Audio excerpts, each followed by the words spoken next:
رب اشرح لي صدری ویسر لي امری واحلل عقدۃ من لسانی یفقهوا قولی۔ اللہ کا بہت بڑا احسان و کرم ہوا کہ اللہ تبارک تعالیٰ نے پھر ہمیں ایک بار جمعہ مبارک میں جمع فرمایا۔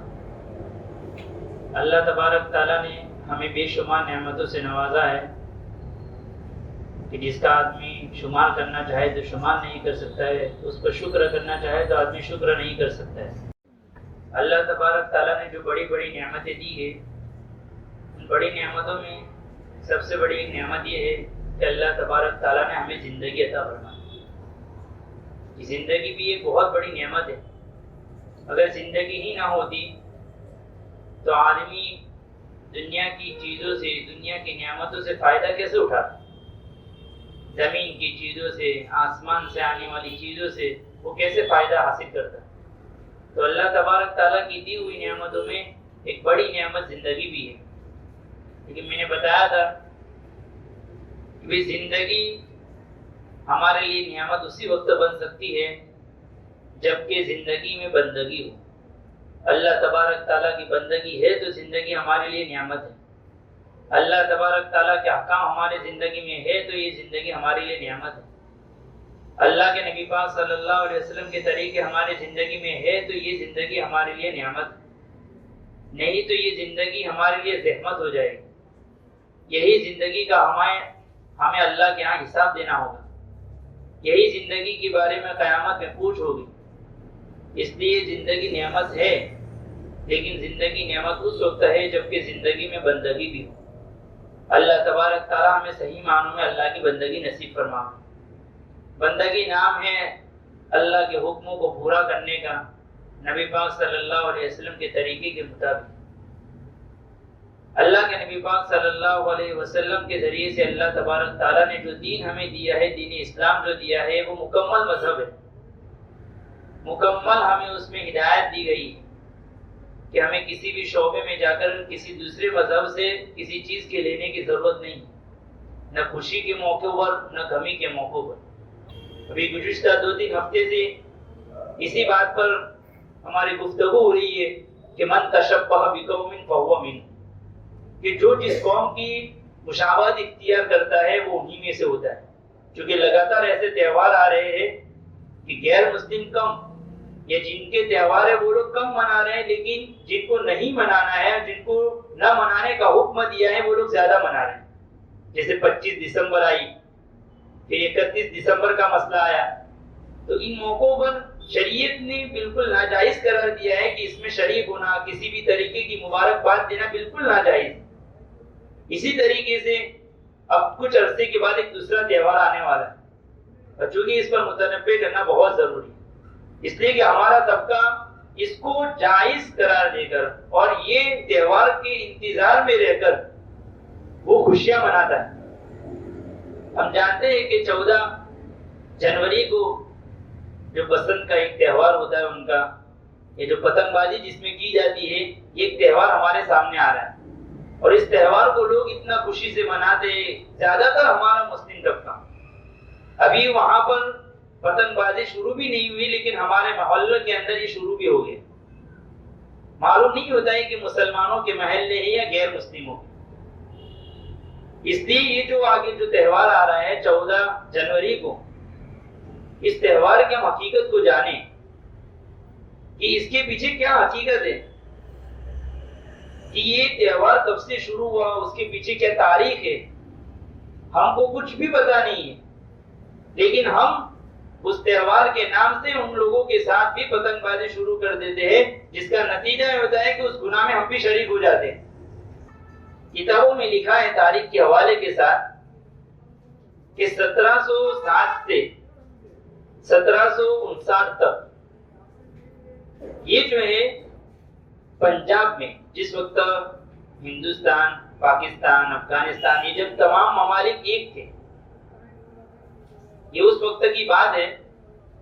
اس وقت پنجاب جو ہے، ایک پنجاب تو ہمارے یہاں کا بھی ہے اور ایک پنجاب جو ہے پاکستان میں بھی ہے، تو وہ جو پنجاب جو ہے، اس پنجاب کے علاقے میں اس وقت جو گورنر تھے، یہ تقریباً اورنگزیب کا زمانہ ہے، تو اس وقت جو ہے زکریا خان اس دور میں گورنر تھے۔ پنجاب کے علاقے کے اندر ایک واقعہ پیش آیا.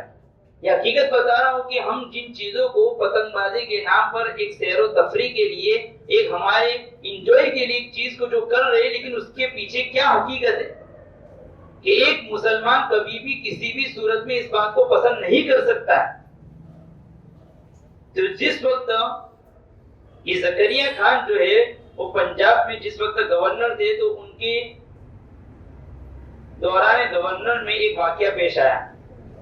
واقعہ یہ پیش آیا کہ وہاں پر ایک کھتری نامہ بندہ تھا، اس کا ایک بیٹا تھا حقیقت رائے.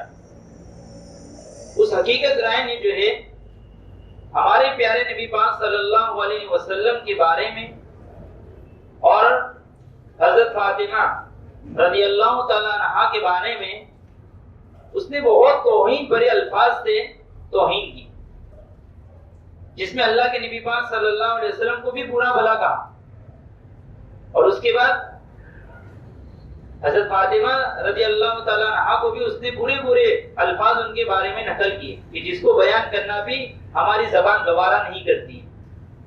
یہ اس وقت یہ چیز پیش آئی تو زکریا خان نے اس کو گرفتار کرنے کا حکم دیا اور اس کو گرفتار کیا گیا. اور گرفتار کرنے کے بعد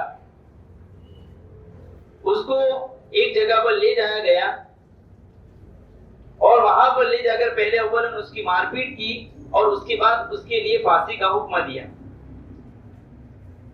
تو یہ جو حقیقت رائے جو تھا کہ جس نے اللہ کے نبی پاک صلی اللہ علیہ وسلم کے بارے میں اور حضرت فاطمہ رضی اللہ تعالی عنہا کے بارے میں جو برا بھلا کہا تھا، ایسے شخص کو، ایک گستاخ رسول کو، اس وقت یہ زکریا خان جو پنجاب کے گورنر تھے انہوں نے پھانسی دی.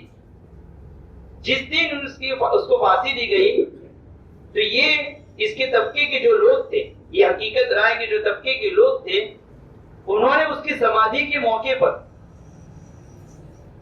بہت دھوم دھام سے اس کی سمادھی کی اولاً اور انہوں نے اس کو اپنا ہیرو بنایا. اور اسی کی یاد میں وہاں پر ایک آدمی ہے کالو رام، جو تاریخ میں اس کا نام بھی لکھا ہے، اس نے ایک مندر بنوایا اور اس مندر اسی کے نام کا بنوایا. اور اسی موقع پر اس نے ایک میلے کا انعقاد کیا جو بسنت پنچمی کے نام پر منایا جاتا ہے. تو ایک میلے کا انعقاد کیا اور اسی میلے کے موقع پر اس کی خوشی میں اور رسول اکرم صلی اللہ علیہ وسلم کی جو گستاخی کی تھی اس کی خوشی میں ان لوگوں نے پتنگ بازی شروع کی. یہ ہے اس کی حقیقت. یعنی ان کی جو پتنگ بازی وہاں پر شروع ہوئی ہے وہ اس جشن میں ہوئی ہے کہ جہاں پر اللہ کے نبی پاک صلی اللہ علیہ وسلم نے جس بندے کہ اللہ کے نبی پاک صلی اللہ علیہ وسلم کی گستاخی جس نے کی تھی، اس کی سمادھی کے موقع پر انہوں نے یہ جشن منایا ہے اور ایسے موقع پر انہوں نے پتنگ بازی کو شروع کیا ہے. یہ تاریخ کے حوالوں کے ساتھ یہ چیز موجود ہے. تو اسی موقع پر یہ چیز شروع ہوئی اور وہاں سے چلتے چلتے یہاں تک پہنچی. اور اس کے اندر جو خرافات ہوتے ہیں وہ تم جانتے ہی ہیں. کچھ لوگوں کے سامنے جب یہ بات رکھی جاتی ہے کہ بھئی اس کی حقیقت یہ ہے تو ان کا جواب اس وقت یہ ہوتا ہے کہ یہ تو موسم کی تبدیلی پر پتنگ بازی کی جاتی ہے.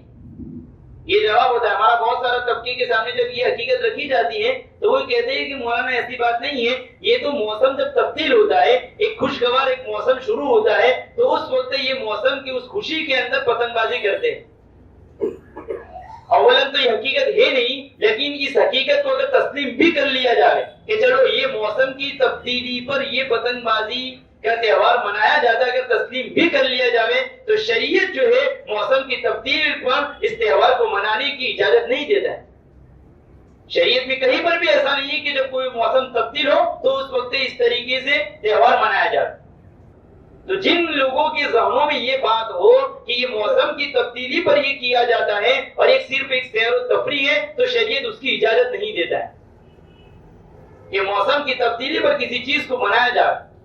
اس لیے جو آگے آ رہا ہے اس کی حقیقت کو ہم جانیں کہ ایک گستاخ رسول کے جشن میں منائے جانے والی چیز میں ہم تعاون کر رہے ہیں. دوسری بات کہ جو لوگ یہ موسم بہار جو آگے آ رہا ہے اس کی خوشی میں اگر منا دے تو یہ بھی شریعت اجازت نہیں دیتی. تیسرے نمبر کی بات ہم یہ سمجھے کہ شریعت کبھی بھی ایسی چیز کا حکم نہیں دیتی ہے جس کے ذریعے سے کسی کو کوئی تکلیف پہنچے. تو شریعت کبھی بھی ایسے تہوار کی اجازت نہیں دیتا ہے کہ جس میں لوگوں کا نقصان ہو. اس میں کیا کچھ نہیں ہوتا ہے, کتنے مفاسد اس کے اندر شامل ہیں. لوگوں کا چھتوں کے اوپر جانا, چھتوں کے اوپر جا کر موسیقی کو بجانا, جس کے کان میں موسیقی کی آواز اور گانوں کی آواز جس کے اندر جاتی ہے تو جانے کے نتیجے میں دل کے اندر نفاق پیدا ہوتا ہے.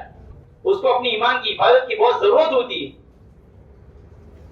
نہیں تو موت کے وقت کلمہ طیبہ نصیب نہیں ہوتے ایسے لوگوں کو. اللہ ہماری حفاظت فرمائے. ہمارے لیے زندگی اصل دنیا کی زندگی نہیں ہے. دنیا کی زندگی تو ہمیں آخرت بنانے کے لیے دی ہے. آج ہم نے ہمارے ایک تو مقصد کو کھو دیا. مقصد تھا کہ اس دنیا کے ذریعے سے ہم ہماری آخرت تیار کرتے, لیکن آج ہم نے دنیا کو ہی سب کچھ سمجھا. اسی بنیاد پر یہاں ہی ہم کو سب چیزیں پوری کرنی ہے. اسی لیے طرح طرح کی ہم چیزیں کرتے کہ ہماری خوشیاں بھی ہم چاہتے ہیں یہیں پوری ہو جائے.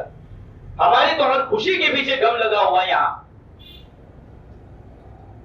اس لیے جو پتنگ بازی کا جو تہوار آ رہے ہیں ہمارے سامنے اس کی حقیقت ہونی چاہیے کہ اس کی ابتدا کہاں سے ہوئی اور اس کے ذریعے سے نہ جانے کتنی مفاسد اور کتنے گناہ وجود میں آتے.